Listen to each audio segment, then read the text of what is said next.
So here am I in rainy England, which is no surprise. People know to have an umbrella with them when they visit.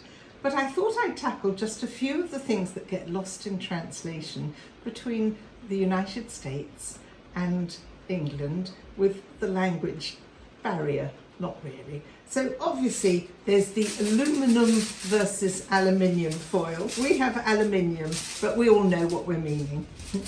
Others that maybe not be quite so straightforward. This is mincemeat. Mincemeat, not minced meat.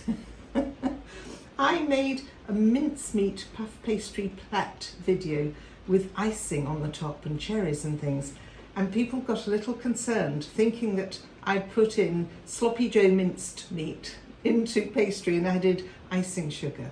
So mincemeat, I don't know if it's easily available in America. So it comes in jars, or you make your own. At Christmas we definitely make our own. And it's got sultanas and fruit and good things like that in it. And it's all baked down, often with apples and maybe a little brandy. So it's a sweet tasting treat. It's often put into Christmas mince pies, which is a lovely treat then. But please don't worry, if you look at that video on mincemeat plat, it is not savoury food. Oh, also I mentioned gravy browning on the millefeuille. Gravy browning is just caramel. It's not gravy powder that has meat in it. So please don't worry and think that I'm adding meat to my cakes and so on. That's not the usual thing.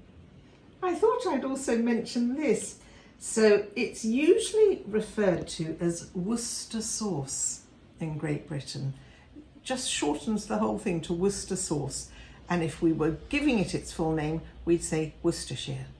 Sometimes the parents it's known as well. I have heard it called Worcestershire sauce in America, but just go with Worcester or Worcestershire, as simple as that. And then one of the other lost in translations is about a cream tea, an English cream tea. Just to mention, English cream tea does not mean putting cream into your tea at all. So it's a scone or scone, pronounced either way, with your cream in your jam and a cup of tea, but the cream does not go in that cup of tea, it goes with your cake scone. And then lastly, conversely, somebody's just told me that coffee cake in America does not mean coffee cake.